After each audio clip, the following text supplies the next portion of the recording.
Assalamualaikum warahmatullahi wabarakatuh. Perkenalkan, nama saya Finalia. Saya dari Prodi Sistem Informasi. Kali ini saya akan membahas tentang sistem informasi manajemen penggunaan teknologi informasi pada e-bisnis. Di dalam sebuah perusahaan harus mempunyai sebuah informasi di dalam manajemennya agar dapat mengetahui sistem yang sudah ada berjalan dengan lancar atau tidak dan dapat untuk mengambil suatu keputusan. Pada kesempatan kali ini akan mengulas tentang manajemen sistem informasi secara lengkap. Dapat diibaratkan sebagai darah yang mengalir di dalam tubuh manusia, seperti halnya informasi di sebuah perusahaan yang sangat penting untuk mendukung kelangsungan perkembangannya. Sehingga terdapat alasan bahwa informasi sangat dibutuhkan bagi sebuah perusahaan. Akibat bila kurang mendapat informasi dalam waktu tertentu, perusahaan akan mengalami ketidakmampuan mengontrol sumber daya, sehingga dapat mengambil keputusan-keputusan strategis sangat terganggu, yang pada akhirnya akan mengalami kekalahan dalam bersaing dengan lingkungan pesaingnya.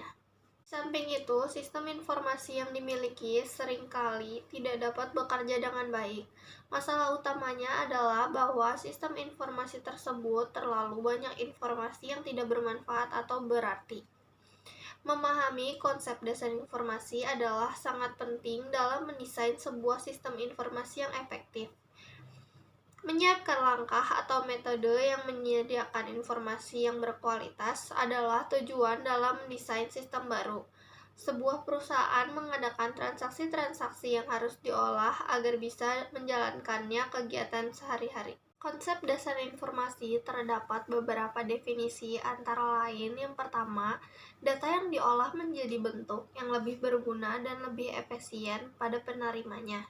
Yang kedua, sesuatu yang nyata atau setengah nyata yang dapat mengurangi derajat ketidakpastian tentang suatu keadaan atau kejadian.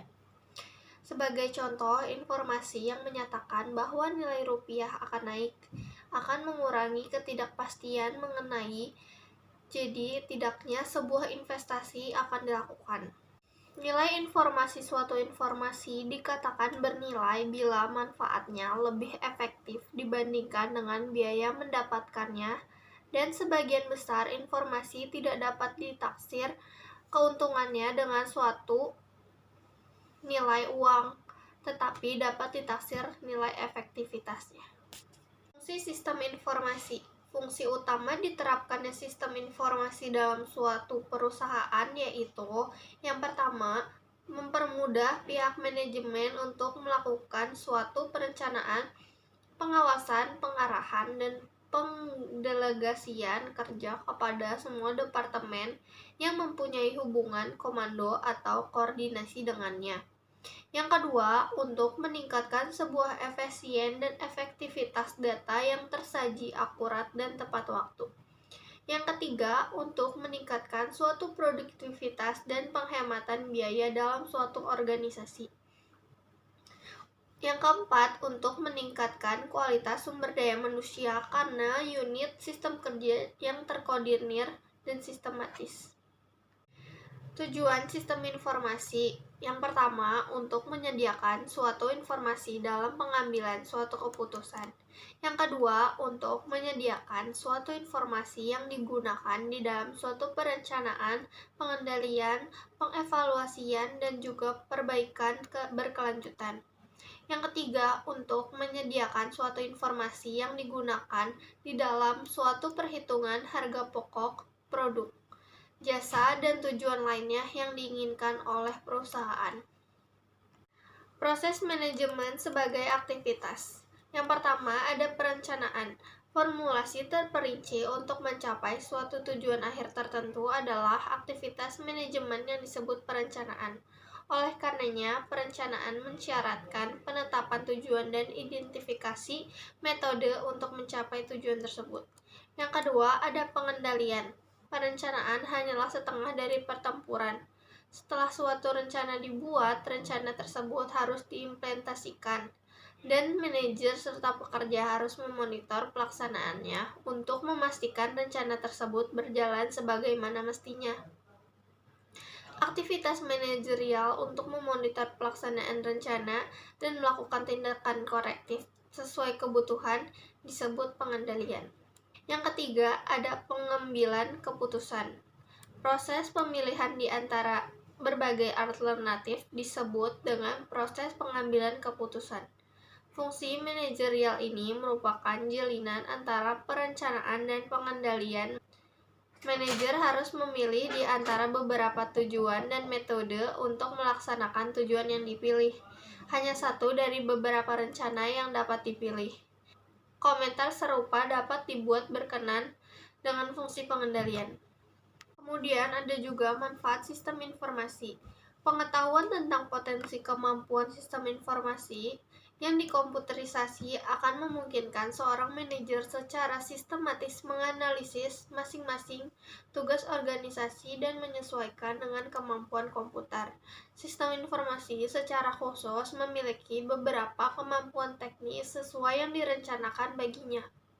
Secara kolektif, kemampuan ini menyangkal pernyataan bahwa komputer hanyalah mesin penjumlah atau kalkulator yang berkapasitas tinggi. Sebenarnya, komputer tidak dapat mengerjakan sesuatu, ia hanya mengerjakan hanya lebih cepat. Sistem informasi komputer dapat memiliki sejumlah kemampuan jauh di atas sistem non-komputer, dan kemampuan ini telah merevolusikan proses manajemen yang menggunakan informasi yang dihasilkan oleh sistem yang telah ada. Beberapa kemampuan teknis terpenting dalam sistem komputer yaitu 1. Memproses data batch, memproses data tunggal, memproses online atau real time, komunikasi data dan switching pesan, pemasukan data jarak jauh dan update file, pencarian record dan analisis, pencarian file, algoritma dan model keputusan, otomatisasi kantor. Adalah kegiatan bisnis yang dilakukan secara otomatis dengan memanfaatkan teknologi elektronik seperti komputer dan internet. E-bisnis memungkinkan suatu perusahaan untuk berhubungan dengan sistem pemrosesan data internal dan eksternal secara lebih efisien dan fleksibel. Contoh dari e-bisnis, misalnya, pembelian barang secara online melalui www.tokopedia.com.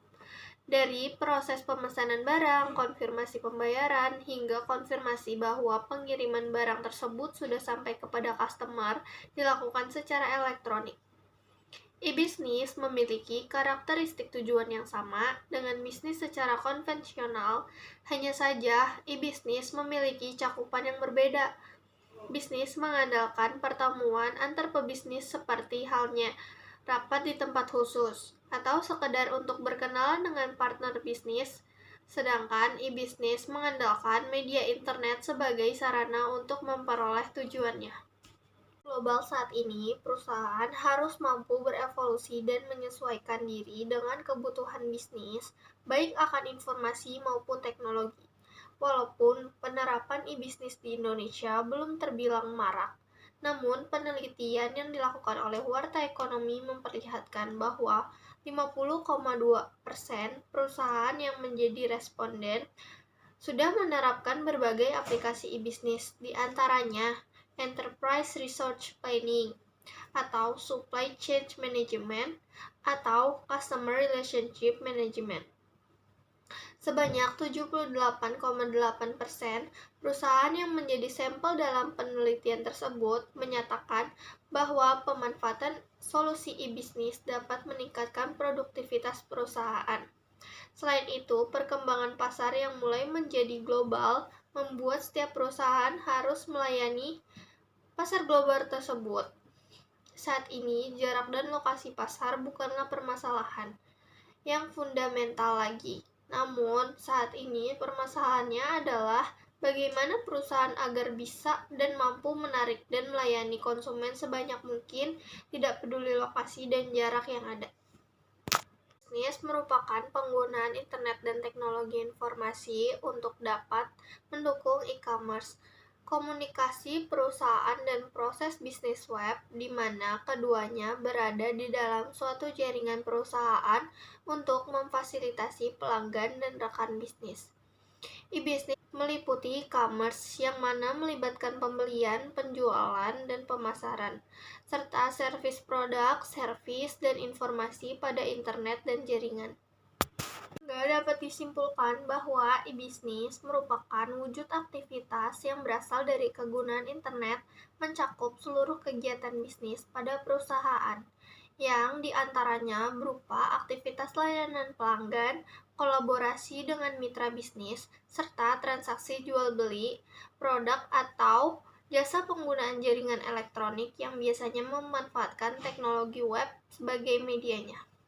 E-commerce adalah di mana dalam satu website menyediakan atau dapat melakukan transaksi secara online atau juga bisa merupakan suatu cara berbelanja atau berdagang secara online atau direct selling yang memanfaatkan fasilitas internet di mana terdapat website yang dapat menyediakan layanan get and delivery.